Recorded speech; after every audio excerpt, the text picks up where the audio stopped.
मजदूर बिगुल के पॉडकास्ट को सब्सक्राइब करें।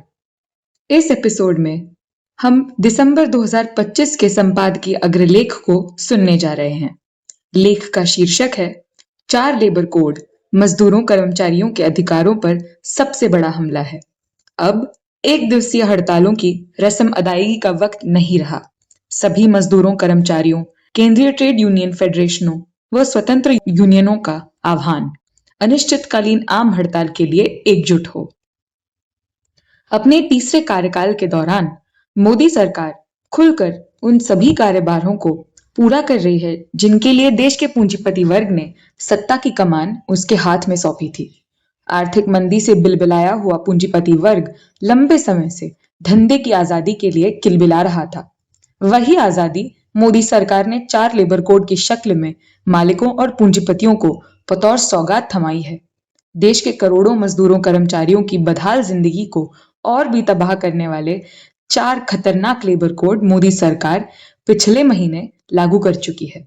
21 नवंबर को अचानक एक अधिसूचना जारी करके सरकार ने इसकी घोषणा कर दी। यह फांसीवादी मोदी सरकार द्वारा मजदूरों और कर्मचारियों के अधिकारों पर अब तक का सबसे बड़ा हमला है।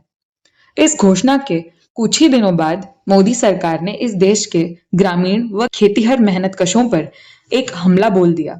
सरकार ने मनरेगा कानून को खत्म करके उसकी जगह विकसित भारत रोजगार और आजीविका की गारंटी मिशन विधेयक 2025 वीबी जी राम जी पारित किया, जो वस्तुतः मनरेगा के तहत मिलने वाले सीमित रोजगार गारंटी के अधिकार को भी समाप्त कर देता है।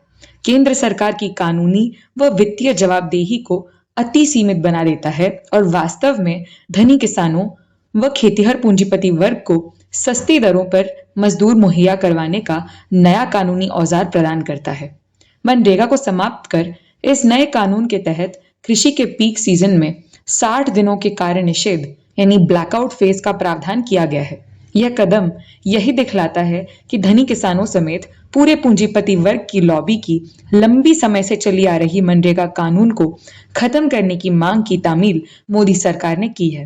रोजगार का सीमित अधिकार देने वाला मनरेगा कानून लंबे समय से धनी किसानों कुलकों की आंखों में किरकिरी बना हुआ था, क्योंकि इसकी वजह से खेतीहर व ग्रामीण मजदूर वर्ग की मोलभाव की सापेक्षिक ताकत बढ़ी थी और वे गांवों में दिहाड़ी मजदूरी को लेकर अधिक मोलभाव करने की स्थिति में थे और कम मजदूरी मिलने की स्थिति में बेहतर विकल्पों का इंतजार कर सकते थे।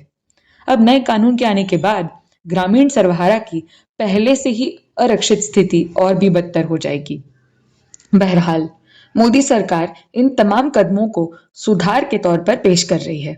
श्रमेव जयते की लफ्फाजी के साथ खुद को मजदूर हितैषी घोषित करते हुए मोदी सरकार अपने ही गाल थपथपाने में लगी है। पुराने श्रम कानूनों को तर्कसंगत बनाने और उनके सरलीकरण के नाम पर यह ऐतिहासिक सुधार दरअसल समूचे मजदूर वर्ग के अधिकारों पर एक ऐतिहासिक प्रहार है। हर बीतते दिन के साथ देश के मजदूरों कर्मचारियों दशकों के संघर्षों के बाद अर्जित किए गए हकों पर हो रहे इस फांसीवादी हमले की वास्तविकता समझ रहे हैं और यही कारण है कि सरकार और गोदी मीडिया समेत संपूर्ण फांसीवादी प्रचार तंत्र इन लेबर कोडों का झूठा प्रचार करने में एड़ी चोटी का जोर लगा रहा है। गौरतलब है कि मोदी सरकार साल 2019 और 2020 में ही कोरोना महामारी और लॉकडाउन के दौरान इन कानूनों को संसद में पारित करवा चुकी थी और उसके बाद इन्हें आनन फानन में लागू करने की फिराक में भी थी।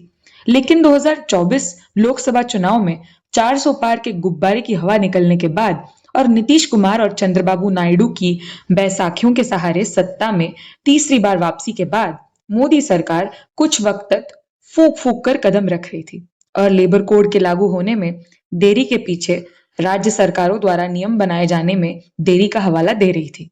हालांकि special intensive revision SIR, vote चोरी और ईवीएम घोटाले के बूते और चुनाव आयोग की खुली मदद और मिलीभगत के जरिए बिहार में पिछले महीने चुनाव जीतने और सरकार बनाने के बाद फांसीवादी भाजपा के हौसले काफी बुलंद हो चुके थे और इसलिए सरकार ने 21 नवंबर को अधिसूचना जारी करके इन चार लेबर कोडों को लागू करने का ऐलान किया।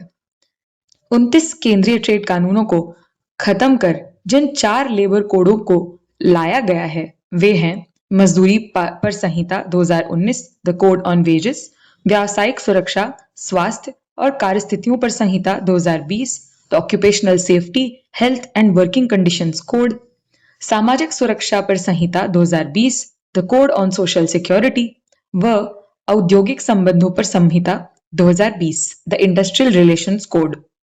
ये 4 कोड पूंजीपतियों, कंपनियों को मजदूरों, कर्मचारियों को लूटने की पूरी खुली छूट देते हैं और पूंजीवाद के अंतर्गत मजदूर वर्ग की असुरक्षित और अरक्षित स्थिति को और बढ़ावा देते हैं और उन्हें पूरी तरह मालिकों के रहमो करम पर छोड़ देते हैं।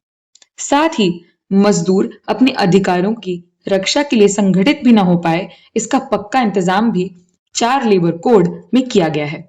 यह लेबर कोड कार्यपालिका को असीमित अधिकार देकर मजदूर वर्ग के हर प्रकार के संभावित दखल को खत्म करने के पूरे प्रावधान देते हैं। यह आमतौर पर निरंकुश राज्य सत्ताओं और विशेष तौर पर 21वीं सदी के फासीवाद की खासियत है कि राज्य सत्ता के क्रियाकलापों में विधायिका के मुकाबले निर्णयकारी शक्तियां कार्यपालिका को हस्तांतरित होती हैं, जिस वजह से जन समुदायों के व्यापक हिस्सों का कोई भी नियंत्रण या दखल किसी भी लिए गए फैसले पर नहीं रहता है। इन लेबर कोड द्वारा यही किया जा रहा है। कुल मिलाकर कहें तो 4 लेबर कोड मजदूरों, कर्मचारियों के अधिकारों पर आज तक किया गया सबसे बड़ा हमला है। आजादी के दौर में ब्रिटिश हुकूमत ने ट्रेड डिस्प्यूट बिल लाकर मजदूरों के अधिकारों को छीना था, जिसके विरुद्ध शहीद आजम भगत सिंह और उनके क्रांतिकारी साथियों ने विरोध भी संगठित किया था। यही काम आज 4 लेबर कोड के जरिए मोदी सरकार कर रही है। यह दिखाता है कि भाजपा संघ ने अपने पुराने आकाओं यानी अंग्रेजों से काफी कुछ सीखा है। ऐसे में आज देश के औपचारिक अनौपचारिक क्षेत्र में कार्यरत संगठित व असंगठित मजदूरों, कर्मचारियों के पास इन नए कानूनों के खिलाफ फैसलाकुन संघर्ष छेड़ने के अलावा और कोई रास्ता नहीं है। हमें यह समझना होगा कि अब एक दिवसीय हड़तालों की रस्म अदायगी का वक्त नहीं रहा। इन एक दिनी, 2 दिनी कवायदों से कुछ होना होता तो पहले ही हो चुका होता। आज स्थिति यह है कि ये लेबर कोड अब कानून का रूप ले चुके हैं और हमारे सिर पर खतरे की तलवार बनकर लटक रहे हैं। लेकिन अफसोस की बात है कि केंद्रीय ट्रेड यूनियन फेडरेशन ने एक दिन की हड़तालों की रूटीनी कवायद से आगे बढ़ने को तैयार ही नहीं है। हाल ही में दिल्ली में संपन्न हुई इन फेडरेशनों की बैठक में 12 फरवरी 2026 को एक दिवसीय आम हड़ताल का ऐलान किया गया। यह एक दिवसीय रस्में तो पिछले 30 वर्षों से बदस्तूर निभाई जा रही हैं। इनसे अगर कोई गुणात्मक परिवर्तन होना होता तो अब तक हो चुका होता। अब जबकि जरूरत है इन एक दिवसीय हड़तालों के सालाना प्रतीकात्मक जलसों से आगे बढ़कर कुछ वास्तविक कदम उठाने की, तब भी ये केंद्रीय ट्रेड यूनियन फेडरेशन ने मजदूरों, कर्मचारियों की आबादी को इन्हीं रस्मों में गोल चक्कर में उलझाए रखने का काम कर रही है। अब जब वक्त व्यापक मजदूर कर्मचारी आबादी को अनिश्चितकालीन आम हड़ताल के लिए एकजुट करने का है, तब इस प्रकार की घोषणा मजदूर वर्ग के मनोबल को ही तोड़ने का काम करेगी। आज अगर मोदी सरकार को 4 लेबर कोड वापस लेने के लिए मजबूर करना है, तो सभी केंद्रीय ट्रेड यूनियन संघों को पहलकदमी लेकर अनिश्चितकालीन आम हड़ताल का आह्वान करना चाहिए और इन लेबर कोडों को वापस लेने तक अनिश्चितकालीन आम हड़ताल को जारी रखना चाहिए। इसी साहसिक कदम के जरिए आज मजदूर आंदोलन के भीतर की शिथिलता और गतिरोध भी टूटेगा। हम संघर्ष के रास्ते पर विस्तार से आगे चर्चा करेंगे, लेकिन फिलहाल के लिए यह जान लेना भी आवश्यक है कि किस वैश्विक और राष्ट्रीय परिदृश्य में मोदी सरकार द्वारा ऐसे घोर मजदूर विरोधी कदम उठाए जा रहे हैं। गहराता आर्थिक संकट, फासीवाद का उभार और मजदूर वर्ग पर बढ़ते हमले। मोदी सरकार द्वारा श्रम कानूनों को लचीला और निष्प्रभावी बनाने के इन कदमों को वैश्विक परिदृश्य में भी रखकर देखने की जरूरत है। 1970 के दशक से पूंजीवाद ने तेजी का कोई विचारणीय दौर नहीं देखा है। पूंजीवादी व्यवस्था लंबे समय से दीर्घकालिक मंदी का शिकार है, जो बीच बीच में गहरे संकटों का भी रूप लेती है। दुनिया भर के पूंजीपति सिकुड़ते मुनाफे और ठहरावग्रस्त व्यवस्था में जान फूंकने के लिए फिर से दुनिया को युद्ध की ओर धकेल रहे हैं और अपने देश के अंदर मजदूरों के कारखानों को यातना शिविर बना रहे हैं। आर्थिक संकट, मंदी और अर्थव्यवस्था में ठहराव के कारण बेरोजगारी भी तेजी से बढ़ रही है और मजदूरों का जीवन तबाह बर्बाद हो रहा है। मुनाफे की औसत दर के गिरते रहने से पैदा होने वाले पूंजीवादी आर्थिक संकट से निजात पाने के लिए दुनिया भर के पूंजीपति मजदूर वर्ग के बीच बचे कुचे अधिकारों को भी खत्म कर देने के लिए तमाम सरकारों पर लगातार दबाव बना रहे हैं और इसलिए मजबूत नेतृत्व वाली सत्ताओं की ताजपोशी के लिए पूरा जोर लगा रहे हैं। पूंजीवाद के अपने आंतरिक अंतर्विरोधों से जन्मने वाले आर्थिक संकट से निपटने के लिए पूंजीपति वर्ग को ऐसी सरकार की जरूरत पड़ती है जो मंदी के दौर में डंडे के जोर से मजदूरों को निचोड़ने में और उनके शोषण को और सघन बनाने में उनके वफादार राजनीतिक प्रतिनिधि की भूमिका निभाए और मजदूर वर्ग की एकता को तोड़े। आर्थिक संकट का यही पूर्वाधार फांसीवाद के उभार को भी जन्म देता है। यदि वह पूंजीपति वर्ग के राजनीतिक संकट में भी तब्दील हो जाए तो पूंजीवादी आर्थिक संकट की जहरीली कोख में ही फांसीवादी कीड़े पलते पनपते हैं। यही वजह है कि दुनिया भर में आज धुर दक्षिणपंथी और फांसीवादी ताकतें सत्तासीन हो रही हैं। दीर्घकालिक मंदी के दौर में भारत के पूंजीपति वर्ग ने भी 2014 में फांसीवादी भाजपा का विकल्प चुना और अभी भी भाजपा समूचे पूंजीपति वर्ग की सबसे चहेती पार्टी बनी हुई है। हमारे देश में फांसीवादी मोदी सरकार पूंजीपति वर्ग के भारी धनबल और एक मुश्त समर्थन, केंद्रीय एजेंसियों का इस्तेमाल, चुनाव आयोग की मिलीभगत, ईवीएम में घोटाले के जरिए पिछले 11 वर्षों से सत्ता में बनी हुई है। क्योंकि एक लंबे दौर में भारत में फांसीवादी ताकतों ने पूंजीवादी राजसत्ता के विभिन्न निकायों में अपनी घुसपैठ की है और इन पर अंदर से कब्जा किया है। इन 11 वर्षों में मोदी सरकार ने आम मेहनतकश आबादी के ऊपर तकलीफों का पहाड़ लाद दिया है। सरकार ने अप्रत्यक्ष टैक्सों और पेट्रोलियम उत्पादों पर भारी करों के जरिए लगातार महंगाई बढ़ाई है। देश में बेरोजगारी इस वक्त अपने चरम पर है। छात्रों, नौजवानों, मजदूरों के आंदोलनों का दमन किया जा रहा है। मुसलमानों, दलितों, आम स्त्रियों के खिलाफ उत्पीड़न की घटनाओं में बेतहाशा बढ़ोतरी हुई है। विशेषकर आम गरीब मुसलमानों का जीवन दूभर बना दिया गया है। जनवादी अधिकारों को सिर्फ कागजों तक सीमित कर दिया गया है और इन सब के बीच पब्लिक सेक्टर कंपनियों और प्राकृतिक संसाधनों को औने पौने दामों में बेचा जा रहा है। इस भयावह स्थिति पर हमारा ध्यान न जाए, इसलिए हमें हिंदू, मुसलमान, मंदिर, मस्जिद और पाकिस्तान और चीन से खतरा जैसे झूठे फर्जी मसलों में उलझाया जाता है और आपस में लड़ाकर असली मुद्दों पर एकजुट होकर लड़ने से रोका जाता है। भाजपा और नरेंद्र मोदी आज पूंजीपति वर्ग की जरूरत है और मोदी सरकार भी पूरी मेहनत और लगन से अपने मालिकों की सेवा करने में लगी हुई है। यही कारण है कि नरेंद्र मोदी ने सत्ता में आते ही कारोबार की आसानी के नाम पर पूंजीपतियों को मजदूरों की श्रम शक्ति लूटने की खुली छूट देने का ऐलान कर दिया था। इसलिए ही 4 लेबर कोड बनाए गए हैं ताकि पूंजीपतियों के मुनाफे के रास्ते में आने वाले हर कानूनी स्पीड ब्रेकर को पूरी तरह हटाया जा सके। मजदूरों ने वर्षों के वर्ग संघर्ष के दम पर जो भी अधिकार श्रम कानूनों के रूप में हासिल किए थे, उन्हें 4 लेबर कोड के जरिए फांसीवादी मोदी सरकार छीन रही है। भारत में लेबर कोड निर्माण की पृष्ठभूमि। यह तथ्य भी जानना उपयोगी होगा कि 4 लेबर कोड को लागू अब किया गया है, पर इसके बनने की शुरुआत भाजपा की अटल बिहारी वाजपेयी की सरकार के समय ही हो गई थी। 1999 में वाजपेयी सरकार ने श्रम कानूनों में बदलाव लाने के लिए दूसरे श्रम आयोग, सेकेंड नेशनल लेबर कमीशन का गठन किया। श्रम आयोग का काम था संगठित व असंगठित क्षेत्र में श्रम कानूनों को लचीला बनाने के लिए मसौदा तैयार करना। श्रम आयोग ने 2002 में श्रम कानूनों को संहिताओं में बदलने के लिए 1700 पन्नों की रिपोर्ट तैयार की। इसमें भारतीय मजदूर संघ, भाजपा, आरएसएस की जेबी यूनियन को भी सुझावों की जगह दी गई थी। श्रम आयोग द्वारा पेश की गई रिपोर्ट को देश भर की यूनियनों ने मजदूर विरोधी बताया था और इसके खिलाफ विरोध भी दर्ज करवाया था। हालांकि यह विरोध 1 दिवसीय, 2 दिवसीय हड़तालों के रूप में प्रतीकात्मक हो रहा है और सरकार को इससे कोई खास दिक्कत पेश नहीं आई।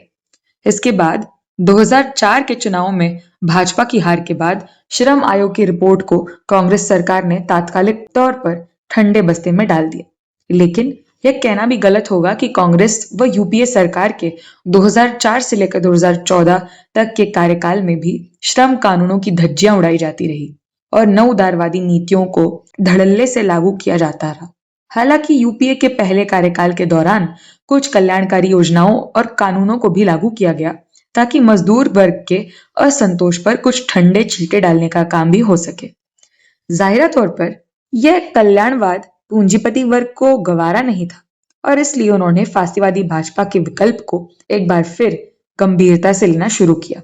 2014 चुनाव में भाजपा के विजयी होने के पीछे पूंजीपति वर्ग का यह एकजुट समर्थन ही सबसे बड़ा कारक था। सत्ता में आते ही नरेंद्र मोदी सरकार ने सबसे पहले श्रम कानूनों में बदलाव की शुरुआत की। 2014 में राजस्थान में सबसे पहले दूसरे श्रम आयोग की सिफारिशों को लागू किया गया। 2015 के आर्थिक सर्वेक्षण में राजस्थान सरकार द्वारा किए गए श्रम सुधारों की भूरी भूरी प्रशंसा की गई।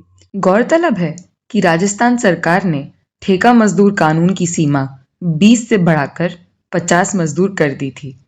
इस सुधार के बाद से ठेके पर काम करने वाले मजदूरों की संख्या में बहुत तेजी से बढ़ोतरी हुई है।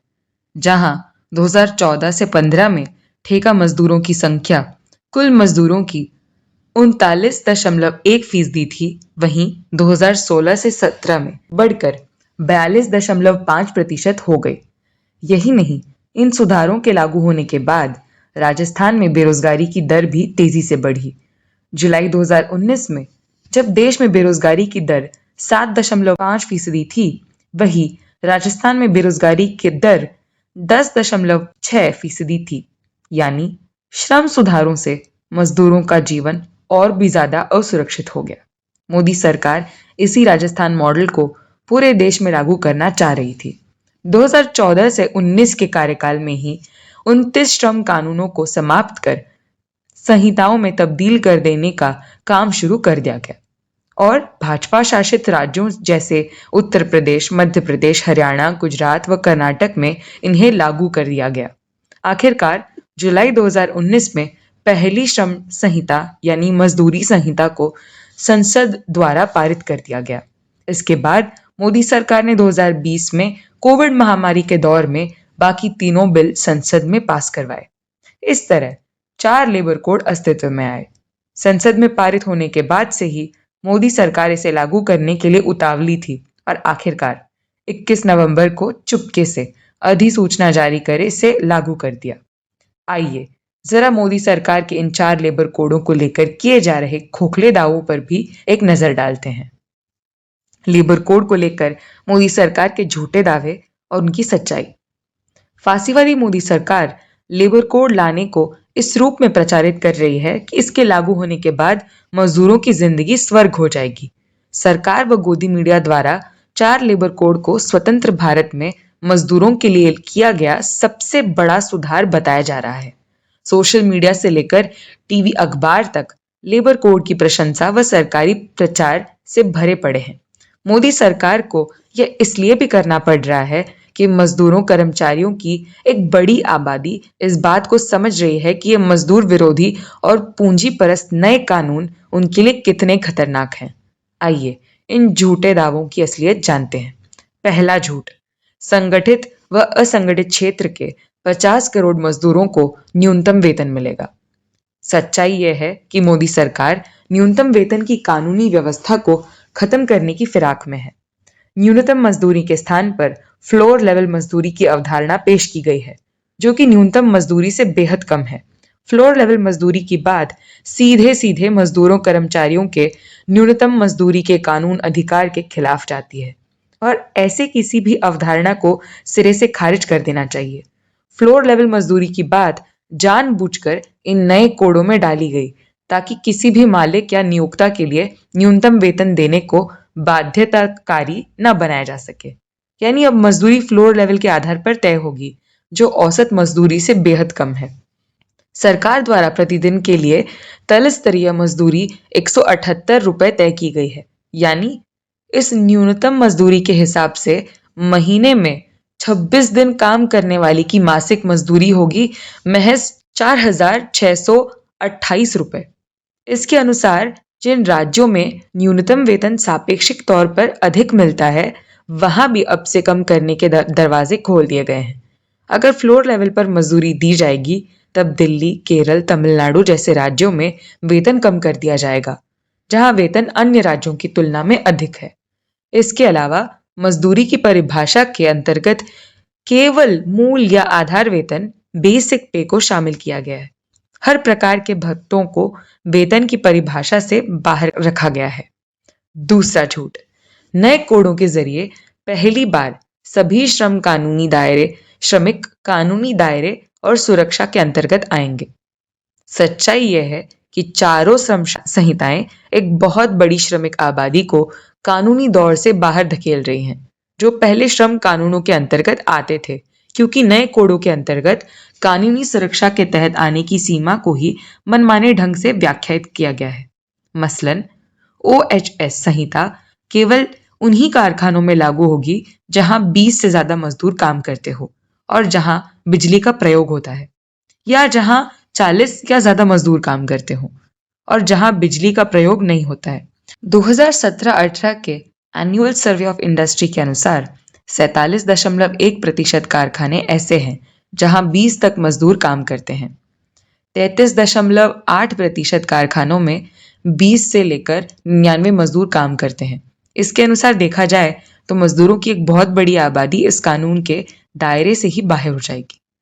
इसके अलावा नई श्रम संहिताओं के तहत अब बड़े प्रतिष्ठानों में स्थायी मजदूरों की नौकरी की सुरक्षा भी खतरे में आ जाएगी।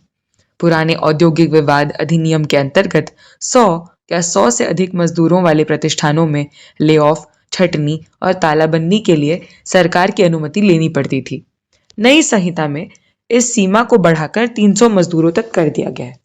परिणाम स्वरूप 100 से 300 मजदूरों वाले मध्यम आकार के प्रतिष्ठानों में कार्यरत मजदूरों की बड़ी संख्या को कभी भी काम से निकाला जा सकता है। इसके अलावा सरकार जब चाहे इस सीमा को बढ़ा सकती है और इसके लिए इस कोड में ही प्रावधान किया गया है। इसके अलावा OHS संहिता ठेका मजदूरों के लिए बने कानून को भी लचीला बना देती है। यह कानून ठेकेदार तभी लागू कर सकता है जब उसके मातहत 50 या उससे ज्यादा मजदूर काम कर रहे हो। ठेका प्रथा कानून में यह संख्या 20 तक थी, यानी ठेका मजदूरों का बड़ा तबका किसी भी प्रकार की सुरक्षा व सुविधा से वंचित कर दिया गया है। तीसरा झूठ, फिक्स्ड टर्म एम्प्लॉयमेंट के तहत काम कर रहे मजदूरों को नियमित कामगारों के समान लाभ और सामाजिक सुरक्षा मिलेगी। सच्चाई यह है कि फिक्स्ड टर्म एम्प्लॉयमेंट के जरिए स्थायी रोजगार के अधिकार को ही छीन लिया गया है। अब कंपनी मजदूरों को दिन, महीने के लिए भी कानूनी तौर पर रख सकती है, यानी ठेका प्रथा को पूरी तरह कानूनी बना दिया गया है और मजदूरों को हर प्रकार की वैधानिक सुरक्षा से वंचित कर दिया गया है। मोदी राज में अब यह न्यू नॉर्मल बन जाएगा। चौथा झूठ, 8 घंटे का कार्य दिवस ही लागू होगा। कामगारों की सहमति के बिना ओवरटाइम नहीं करवाया जा सकता। श्रम संहिताओं के तहत ओवरटाइम की स्पष्ट व्याख्या जानबूझकर नहीं की गई है। ओवरटाइम की परिभाषा को खत्म करके पूरक कार्य और अनिरंतर काम के लच्छेदार भाषा के बहाने ओवरटाइम के लिए मिलने वाली अतिरिक्त मजदूरी को खत्म करने की साजिश की गई है। सेक्शन 14 में कहा गया है कि सामान्य दिन के काम के घंटों से अधिक काम करना ओवरटाइम कहलाएगा, जबकि सामान्य दिन के काम के घंटे सरकार के नोटिफिकेशन के जरिए तय होंगे। अगर सरकार सामान्य दिन में 10 घंटे काम का नोटिफिकेशन जारी करती है तो 10 घंटे के बाद किए जाने वाला काम ओवरटाइम कहलाएगा, यानी ओवरटाइम बेकार काम करवाना अब एक सामान्य बात हो जाएगी। पांचवा झूठ, आजादी के 70 सालों में पहली बार ऐसा होगा जब संगठित व असंगठित क्षेत्र के 50 करोड़ मजदूरों को सामाजिक सुरक्षा के दायरे में लाया जाएगा। सच्चाई यह है कि सामाजिक सुरक्षा संहिता में पहली बार मजदूरों को संगठित व असंगठित की श्रेणी में बांटा गया है। इस कोड के तहत संगठित क्षेत्र में कार्यरत सीमित आबादी को ही सामाजिक सुरक्षा कोड के तहत आने वाली सुविधाएं मिलेंगी। वहीं दूसरी तरफ 93% असंगठित व अनौपचारिक मजदूर, भले ही वे औपचारिक क्षेत्र में कार्यरत हो, उन्हें सरकारी द्वारा सामाजिक सुरक्षा फंड के जरिए सामाजिक सुरक्षा मुहैया कराई जाएगी। इसके लिए मजदूरों को ऑनलाइन पोर्टल पर पंजीकरण करना होगा और नियमित उसे अपडेट करना होगा। अगर नियमित अपडेट नहीं रखा गया तो उन्हें सामाजिक सुरक्षा के तहत कोई सुविधा नहीं मिलेगी, यानी जो मजदूर डिजिटली साक्षर नहीं है वह इन सुविधाओं से वंचित ही रहेगा। NSSO 2020 से 2021 का डेटा के अनुसार भारत में सिर्फ 2.5% लोग ही डिजिटली साक्षर हैं। इस हिसाब से मजदूरों का एक बड़ा हिस्सा पहले ही सामाजिक सुरक्षा के दायरे से बाहर हो जाएगा। अगर सामाजिक सुरक्षा फंड की बात की जाए तो इस पर लेबर कोड में कोई ठोस बात नहीं की गई है कि मजदूरों को किसके तहत क्या सुविधा मिलेगी, उन्हें यह किस प्रकार हासिल होगा। छठा झूठ, सभी मजदूरों को समय पर वेतन मिलेगा। इसकी असलियत यह है कि मजदूरी संहिता के सेक्शन 17 के तहत नियोक्ता वेतन का भुगतान दिन, हफ्ते या महीने के अनुसार कर सकता है। इससे कंपनियां अपनी जरूरत मुताबिक मजदूरों को दिन, हफ्ते या महीने के आधार पर रख सकती है, यानी सब मजदूरों को अलग अलग समय पर वेतन दिया जाएगा। सातवां झूठ, असंगठित क्षेत्र के साथ साथ प्लेटफॉर्म व गिग वर्करों को ईएसआई की सुविधा मिलेगी। सच्चाई यह है कि ईएसआईसी का कानून इसी जगह लागू होता है जहां 10 या इससे ज्यादा लोग काम करते हैं। सामाजिक सुरक्षा कोड के तहत कंपनी चाहे तो इसे नहीं भी लागू कर सकती है। इसके लिए वहां कार्यरत अधिकतम मजदूरों की सहमति लेनी होगी और कंपनी के डायरेक्टर जनरल को पत्र लिखना होगा। इसके साथ ही इस कोड के तहत ईएसआईसी में पंजीकरण करने की जिम्मेदारी नियोक्ता की नहीं होगी, बल्कि खुद मजदूर को श्रम सुविधा पोर्टल के जरिए अपना पंजीकरण करना होगा। यानी ईएसआईसी लागू न करने का रास्ता भी अब कंपनियों के लिए खोल दिया गया है। आठवां झूठ, लेबर कोड लागू होने के बाद श्रम कानूनों का सरलीकरण होगा। हकीकत यह है कि सरलीकरण के नाम पर मजदूरों को मिलने वाले सारे कानूनी अधिकार खत्म कर दिए गए हैं या उन्हें निष्प्रभावी बना दिया गया है। जैसे स्थायी रोजगार की कोई सुरक्षा नहीं है। यहां तक कि श्रम विभाग की भूमिका को भी खत्म कर दिया गया है और उसकी जगह एक ट्रिब्यूनल स्थापित किया जाएगा जिसके रजिस्टर को असीमित शक्तियां प्रदान की गई है। नौवां झूठ, निश्चित अवधि के लिए काम कर रहे कर्मचारी 1 साल काम करके भी ग्रेचुइटी हासिल कर सकते हैं। असल में ग्रेचुइटी के कानून को लचीला बना दिया गया है ताकि कंपनियां चाहे तो 1 साल में ही कामगारों को काम से निकाल सकती हैं। अगर पुनः उसी कामगार को वापस भी रखा जाए तब उससे नए कामगार की श्रेणी में शामिल किया जाएगा। इसके अलावा लेबर कोड में गिग व प्लेटफॉर्म वर्करों के साथ भी धोखा किया गया है। लेबर कोड के अनुसार इन वर्करों के लिए वेलफेयर फंड बनाया जाएगा और आधार कार्ड से इनके काम को जोड़ा जाएगा। एक तो इसमें स्पष्ट नहीं किया गया है कि कैसे इससे इन मजदूरों को सामाजिक सुरक्षा मिलेगी। दूसरा, सरकार हमसे ही टैक्स लेकर हमारे लिए ही वेलफेयर फंड बनाएगी। इन गोलमोल बातों को बारीकी से समझें तो बड़ी चालाकी से नियोक्ताओं को जवाबदेही के कटघरे से बाहर कर दिया गया है, यानी कंपनी प्रबंधन की कोई जिम्मेदारी नहीं है। गिग प्लेटफॉर्म वर्कर्स को सरकार ने जानबूझकर मजदूर का दर्जा ही नहीं दिया गया है ताकि उन्हें सभी अधिकारों से वंचित रखा जा सके, यानी इन मजदूरों के प्रति इनके मालिकों की कोई जिम्मेदारी नहीं रहेगी। साथ ही लेबर कोड में स्कीम वर्करों जैसे कि आंगनबाड़ी कर्मी, आशा कर्मी, मिड डे मील वर्कर, घरेलू कामगारों की पूरी तरह अनदेखी की गई है। उन्हें न्यूनतम वेतन से लेकर अन्य किसी भी सामाजिक सुरक्षा के दायरे से बाहर रखा गया है। लेबर कोड में निर्माण मजदूरों के लिए भी काफी लच्छेदार भाषा का प्रयोग किया गया है, जैसे उन्हें नियुक्ति पत्र मिलेगा, सामाजिक सुरक्षा मिलेगी, समय पर वेतन मिलेगा आदि। पर असल में निर्माण मजदूरों को पीएफ, ईएसआई से लेकर अन्य सुविधाएं कैसे मिलेंगी, इस पर कोई ठोस बात नहीं की गई है। इसके अलावा ग्रामीण मजदूरों, मनरेगा मजदूरों आदि की करोड़ों की मजदूर आबादी को किसी भी कानूनी मान्यता व अधिकार के दायरे से बाहर रखा गया है। कुल मिलाकर कहा जाए तो लेबर कोड को लाकर मोदी सरकार द्वारा जो प्रचार किया जा रहा है वो पूरी तरह झूठ और फरेब पर आधारित है। लेबर कोड लागू होने के बाद मजदूरों कर्मचारियों पर क्या असर होगा? आज हमारे देश में संगठित औपचारिक क्षेत्र में करीब 10 करोड़ मजदूर कर्मचारी काम कर रहे हैं। संगठित क्षेत्र के मजदूरों के लिए आमतौर पर श्रम कानून लागू हुआ करते थे। अब तक संगठित क्षेत्र के मजदूरों कर्मचारियों को जितने अधिकार प्राप्त थे, जैसे 8 घंटे का कार्य दिवस, डबल रेट से ओवरटाइम, पीएफ, पीपीएफ, ग्रेचुइटी आदि, इन 4 लेबर कोड के जरिए इन सब को या तो खत्म कर दिया गया है या फिर निष्प्रभावी बना दिया गया है। संगठित क्षेत्र में पहले से ही घटते पक्के रोजगार के अवसर और अधिकार को अधिक अस्थायी रूप देने की कोशिश इन 4 लेबर कोड्स के जरिए की गई है। फिक्स टर्म एम्प्लॉयमेंट के जरिए सीधे सीधे स्थायी रोजगार के अधिकार पर ही डाका डालने का काम किया गया है।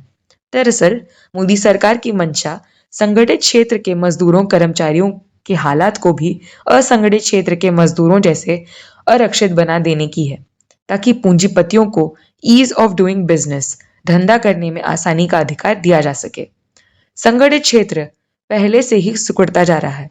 अब 4 लेबर कोड के जरिए मोदी सरकार संगठित क्षेत्र के मजदूरों को असंगठित क्षेत्र के मजदूरों में तब्दील करने का पूरा इंतजाम कर चुकी है। वहीं असंगठित अनौपचारिक क्षेत्र में 43 करोड़ मजदूर कार्यरत हैं। असंगठित अनौपचारिक क्षेत्र के मजदूरों को भी जो अधिकार पहले कागजी तौर पर प्राप्त थे, उन्हें भी इन लेबर कोडों के जरिए छीन लिया गया है। वैसे तो असंगठित क्षेत्र के मजदूरों के लिए पुराने श्रम कानून भी बिरले ही लागू होते थे, लेकिन जहां कहीं भी मजदूर एकजुट होकर लड़ते थे, वहां उन्हें अपने संघर्ष के दम पर ये कानूनी हक एक हद तक हासिल भी होते थे। मजदूर आंदोलन के इतिहास पर एक निगाह डाले तो हम पाते हैं कि जब कभी असंगठित क्षेत्र के मजदूर भी संगठित होकर लड़े हैं, तब उन्होंने श्रम कानूनों को कुछ हद तक अपने पक्ष में लागू भी करवाया है। लेकिन अगर अब असंगठित क्षेत्र के मजदूर एकजुट हो भी जाएं, तो उनके पास कानूनी अधिकार के लिए लड़ने का रास्ता भी नहीं बचेगा। अब हम मजदूरों कर्मचारियों के पास क्या रास्ता है? हमें फांसीवादी मोदी सरकार द्वारा इन लेबर कोडों को लागू करने की असल मंशा समझनी होगी। अपने आंदोलनों और संघर्षों के बूते हासिल किए गए हमारे सभी हकों पर मोदी सरकार का यह सबसे बड़ा फांसीवादी हमला है।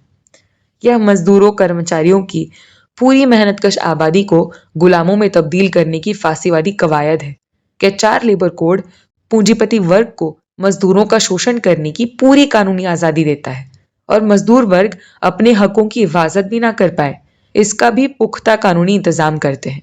इसलिए अब वक्त आ गया है जब आर या पार की लड़ाई के लिए देश का मजदूर वर्ग अपनी कमर कस ले।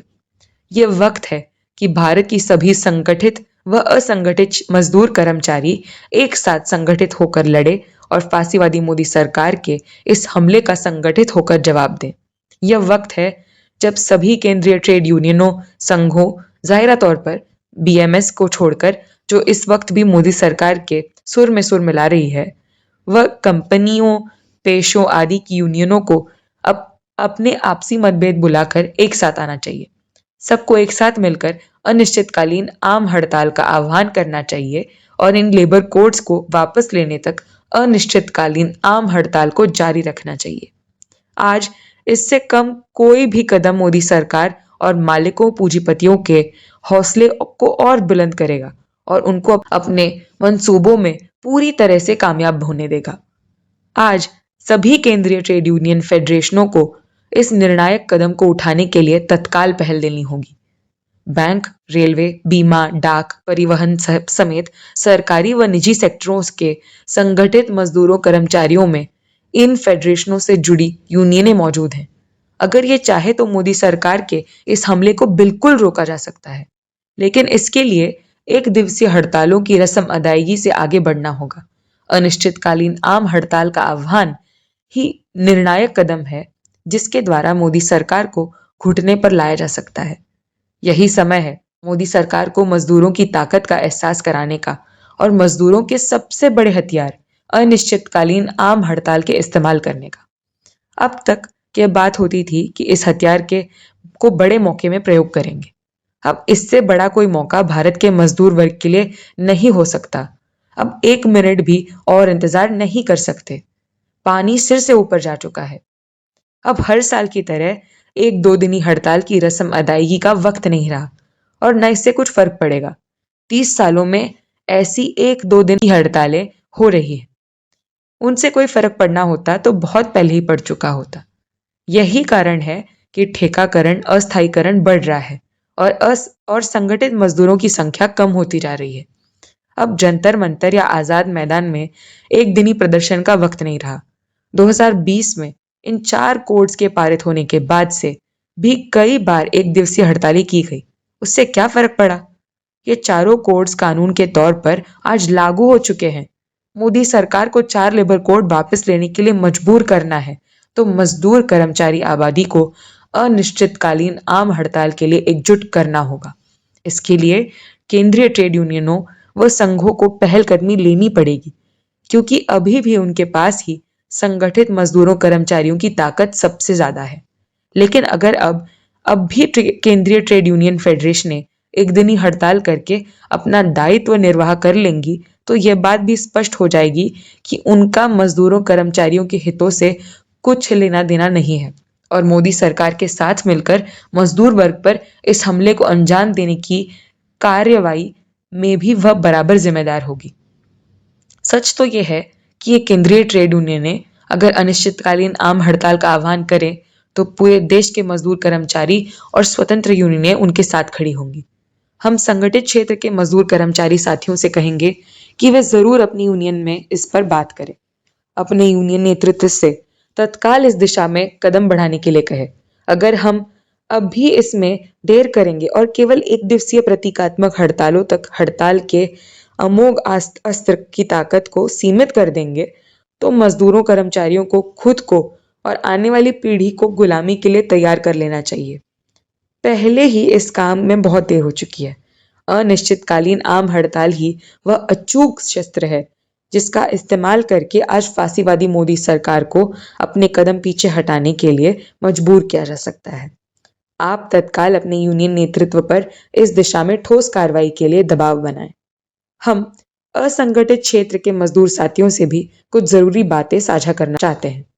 आप यह मत सोचिए कि 4 लेबर कोड्स का मसला आपका मसला नहीं है। आप सोच रहे होंगे कि आपके लिए कानून पहले भी बिरले ही लागू होते थे, तो अब क्या फर्क पड़ेगा? साथियों, फर्क पड़ता है। यह बात सच है कि कागज पर लिखे कानून पहले भी लागू नहीं होते थे, लेकिन जब तक कानून मौजूद थे तो एकजुट होकर लड़कर हम उन्हें लागू करवा सकते थे। पूरे देश के मजदूर आंदोलन में इसके कई उदाहरण हैं जब असंगठित क्षेत्र के मजदूरों ने भी संगठित होकर संघर्ष के बूते एक हद तक अपनी कानूनी अधिकार लागू करवाए। लेकिन अब अगर हम संगठित भी हो जाए तो लड़ाई के कानूनी रास्ते भी बंद हो चुके हैं।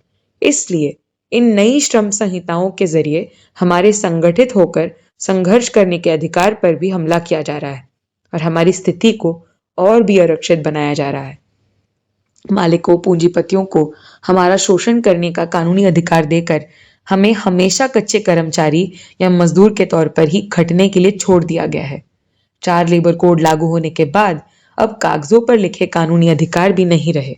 इसलिए हमें भी इन कानूनों के विरुद्ध संघर्ष में और अनिश्चितकालीन आम हड़ताल में बढ़ चढ़कर भागीदारी करनी होगी। साथ ही औपचारिक अनौपचारिक क्षेत्र में कार्यरत सभी संगठित असंगठित मजदूरों कर्मचारियों को यह बात भी स्पष्ट होनी चाहिए कि जो कानून पहले भी मौजूद थे वे मजदूरों कर्मचारियों को जायज हक व बेहतर सम्मानजनक जीवन देने के लिए कतई काफी नहीं थे। दरअसल इन 4 लेबर कोड्स को वापस लेने के लिए जो संघर्ष होगा वह एक लंबी लड़ाई की शुरुआत होगी। जाहिरा तौर पर पुराने श्रम कानूनों में भी ऐसे बदलाव किए जाने चाहिए जिससे समूचे मजदूर वर्ग को लाभ हो, जैसे सबको रोजगार का अधिकार मिले, स्थायी रोजगार मिले और ठेका प्रथा खत्म हो, नियमित प्रकृति के काम में अस्थायी भर्ती पर रोक हो, न्यूनतम वेतन कम से कम 30,000 रुपए हो, रोजगार न मिलने की सूरत में बेरोजगारी भत्ता मिले, सभी कामगारों को ईएसआई, पीएफ, पेंशन आदि सुविधाएं मिले, ट्रेड यूनियन बनाने के कानून का सरलीकरण हो, एस्मा जैसे मजदूर विरोधी कानून को खत्म किया जाए और हड़ताल करने के अधिकार को अपराध न बनाया जाए। जाहिरा तौर पर ये सभी संघर्ष भी भविष्य में लड़े जाएंगे, पर अभी पहला तात्कालिक संघर्ष का मुद्दा यह है कि तानाशाहाना ढंग से लागू किए गए इन फांसीवादी लेबर कोड्स को वापस लेने के लिए मोदी सरकार को एकजुट होकर झुकाया जाए। आज समूचा मजदूर वर्ग संगठित और एकजुट होकर ही मोदी सरकार को यह चेतावनी दे सकता है कि इन मजदूर विरोधी श्रम संहिताओं को थोपने की हिम्मत ना करे। अगर हम तत्काल इन श्रम संहिताओं के खिलाफ लड़ने के लिए एकजुट नहीं होते, अगर हम अनिश्चितकालीन आम हड़ताल का रास्ता अपनाकर मोदी सरकार को इन श्रम संहिताओं को वापस लेने के लिए बाध्य करने के वास्ते संघर्ष की आज ही शुरुआत नहीं करते तो कल बहुत देर हो जाएगी। इसलिए देश की सभी यूनियनें और संगठनों से यह अपील है कि एक हो जाओ, एक होकर इन फांसीवादी लेबर कोड्स को वापस लिए जाने तक अनिश्चितकालीन आम हड़ताल का आह्वान करो। मजदूर बिगुल, दिसंबर 2025।